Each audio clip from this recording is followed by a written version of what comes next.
여러분 안녕하십니까? 말씀으로 하루를 여는 천수답의 새벽 묵상. 오늘은 스가랴서 2장을 편안함의 안주함이라는 제목으로 묵상합니다. 기독교가 흥왕하고 급속하게 발전해 갈 때 사람들의 마음 자세도 달랐습니다. 새로 개척되는 곳에 자원하여 자원과 재물을 드리고 스스로 고생길을 따라 나선 이들이 많았지요. 그런데 요즘은 교회 개척이 교회 안이나 교계를 막론하고 아주 드문 일이 되었습니다.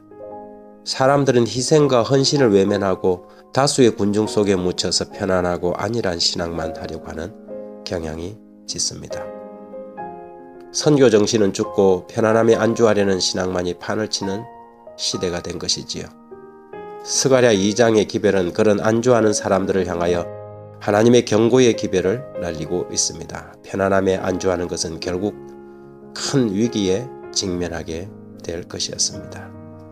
스가랴 2장 4절부터 이르되 너는 달려가서 그 소년에게 말하여 이르기를 예루살렘은 그 가운데 사람과 가축이 많음으로 성곽 없는 성읍이 될 것이라 하라.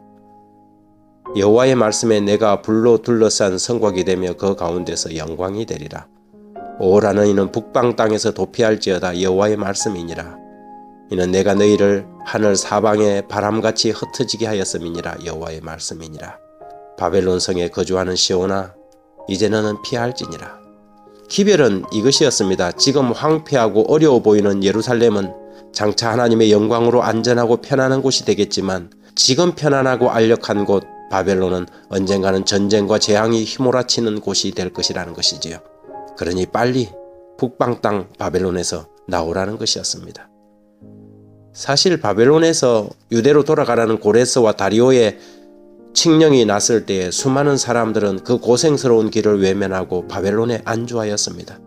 특별히 제사장의 무리들이 가장 안 움직인 계층이어서 바벨론에서의 귀환한 지도자들은 다시 제사장들을 특별하게 모아야만 했습니다.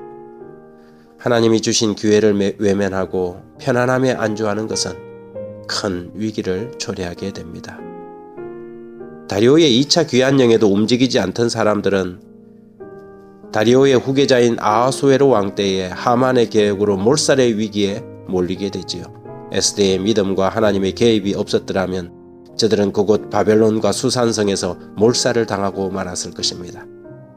안주하는 신앙, 희생과 헌신을 외면하는 믿음은 마침내 위기를 맞이할 것입니다. 사람들은 군중 속에 숨어서 아무런 터치도 받지 않고 자기 홀로만의 편안한 종교 생활을 기대합니다. 점점 신앙인들이 종교인으로 전락하는 시대에 우리는 살아가고 있지요. 종교도 신앙도 이제는 삶의 일부요 액세서리 같은 것으로 여겨집니다. 신앙이 삶의 전부가 아닌 일부가 되고 오직 믿음으로만 사는 것이 아니라 믿음으로도 사는 것이 되고 하나님의 입에서 나오는 모든 말씀으로 사는 것이 아니라 어떤 말씀으로 사는 그런 사람이 될 때 그것은 우리 신앙의 위기임이 분명합니다. 영원하지 않는 것을 영원한 것으로 여기고 살거나 눈에 보이는 것만 보고 사는 삶은 그리스도인의 진정한 삶이 아닙니다.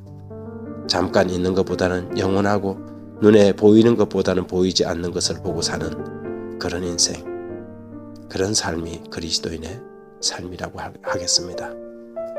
교회를 선택해도 어렵고 힘든 교회, 정말로 헌신이 필요한 교회를 골라서 가던 그 옛날 우리 믿음의 선배들처럼 다시 한번 교회의 희생과 헌신의 정신이 일어나야 하겠습니다.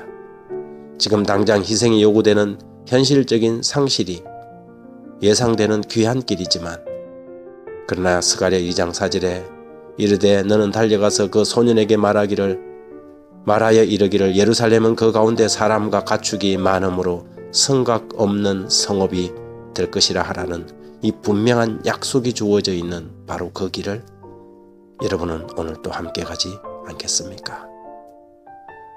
하나님 아버지, 우리 안에 죽어버린 헌신의 정신을 이 아침 새롭게 하여 주옵소서.